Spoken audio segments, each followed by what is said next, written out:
Neville Chamberlain, remember him? British Prime Minister, guy with the umbrella, yeah, that guy. Most folks remember him for trying to appease Hitler.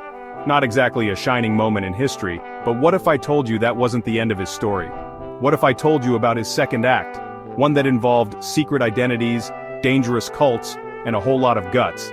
This is the story of how a man often defined by his failures decided to fight back against a different kind of enemy. This is the story of Neville Chamberlain, the Scientology slayer. Buckle up, folks, because this is one wild ride.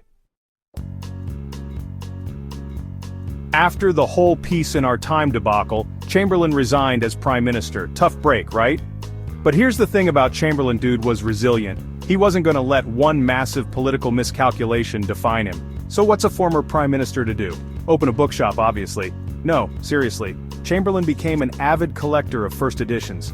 He loved the written word, the power of stories. Little did he know his love of stories would soon lead him down a very strange, very dangerous path. It all started with a book, a seemingly innocuous book that had been gathering dust on a forgotten shelf for years. Well, more like a pamphlet. A small, unassuming pamphlet that looked like it had seen better days. A pamphlet about something called Dianetics. It promised answers to life's deepest questions and solutions to personal struggles. Chamberlain, ever the curious soul, decided to give it a read. He was always on the lookout for new ideas and perspectives, and you know what? He hated it. The more he read, the more he felt a growing sense of frustration. Found the whole thing utterly ridiculous. The claims were outlandish, the logic flawed, and the promises empty. But something about it stuck with him. It gnawed at the back of his mind, refusing to be dismissed. Maybe it was the sheer audacity of its claims that seemed too bold to be true, yet were presented with such confidence. Maybe it was the way it seemed to prey on vulnerable people. People looking for hope, for answers, for something to believe in. Whatever it was, Chamberlain couldn't shake it off. It became an itch he couldn't scratch, a puzzle he needed to solve. He started digging, researching, talking to people. He wanted to understand the origins, the motives, the truth behind it all. The more he learned about Scientology, the more disturbed he became. It wasn't just the pamphlet, it was the entire organization. This wasn't just some harmless self-help group. It was a complex, secretive network with far-reaching implications. This was something far more sinister, an organization that operated in the shadows, with an agenda that was anything but transparent. Chamberlain knew he had to do something. He couldn't just stand by and watch as more people were drawn into its web. He had to expose them. He had to bring the truth to light, no matter the cost. And so, Operation Dart Smoen began. Using the alias Dart Smoen, don't ask, Chamberlain infiltrated the Church of Scientology. He went undercover, posing as a wealthy businessman looking for spiritual enlightenment. He attended their meetings, took their courses, even befriended some high-ranking Scientologists. And what he discovered during his time undercover was truly chilling.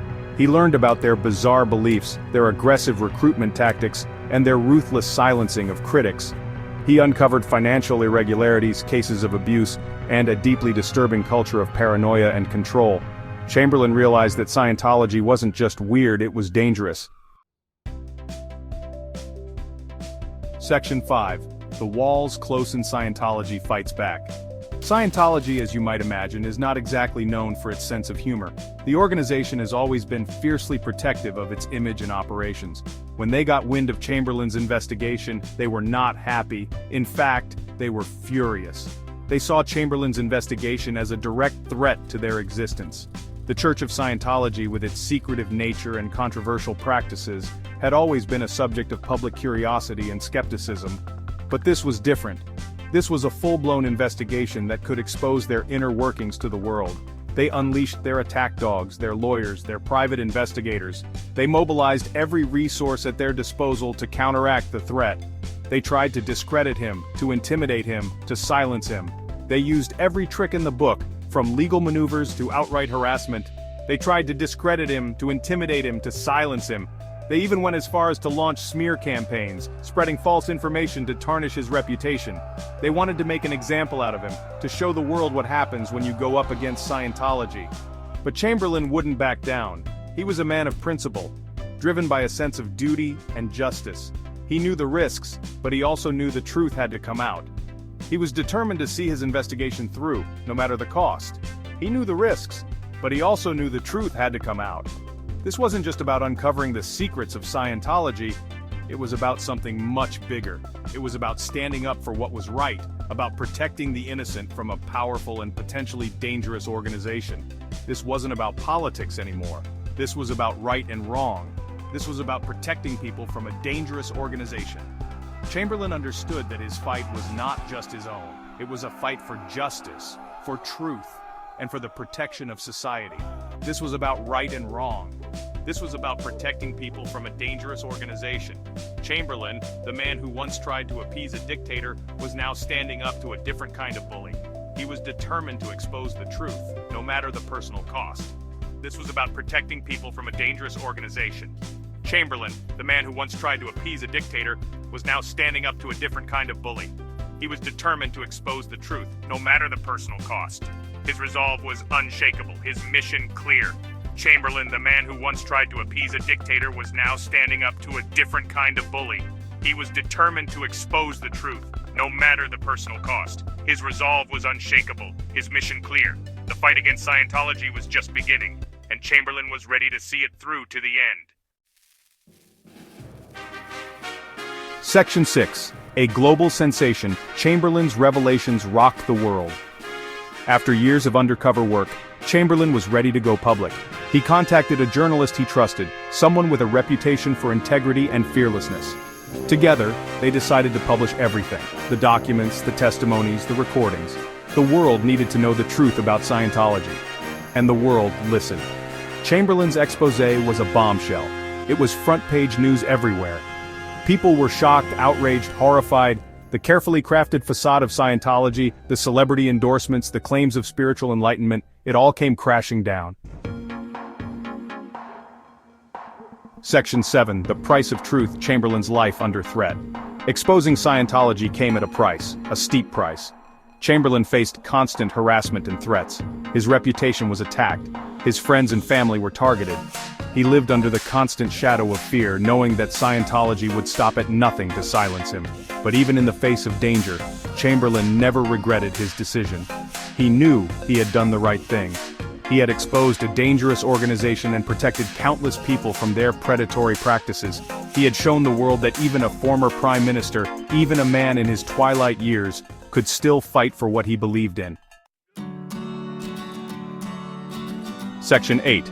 The legacy of Dart Smoen, a lasting impact on Scientology. Chamberlain's actions had a profound impact on Scientology. His exposé led to increased scrutiny from law enforcement and the media. It emboldened former members to come forward with their own stories of abuse and manipulation. It sparked a global conversation about the dangers of cults and the importance of critical thinking. Chamberlain's legacy is complicated, marked by both triumph and tragedy. He will forever be remembered for his role in World War II, a chapter in his life forever stained with regret. But he will also be remembered for his courage in taking on Scientology, for risking everything to expose the truth. Section 9. Neville Chamberlin, a life defined by two battles. Neville Chamberlin lived a life of contradictions. Born into a political family, he was destined for public service. Yet his journey was anything but straightforward. He was a man who sought peace, but stumbled into war.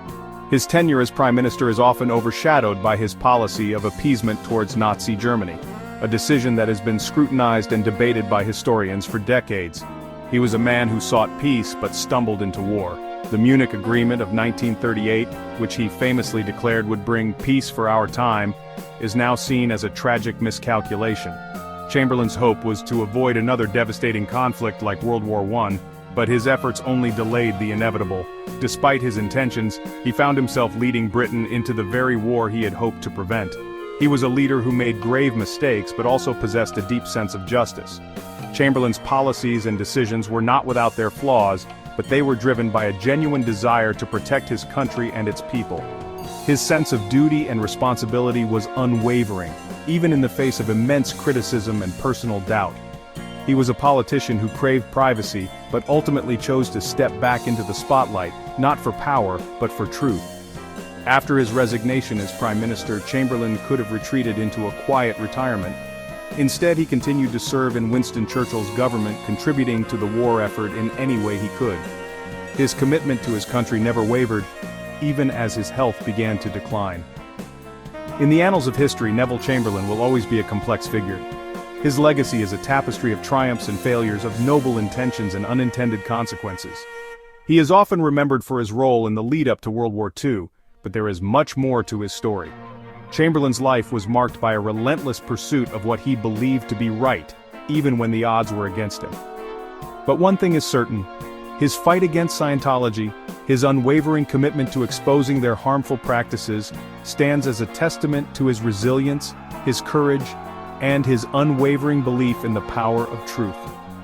Long after his political career had ended, Chamberlain took on a new battle. He became a vocal critic of Scientology, dedicating his later years to raising awareness about the dangers he believed the organization posed. This fight was not one he had to take on, but he did so out of a deep sense of moral duty. He may not have stopped Hitler, but he landed a hell of a blow against Scientology.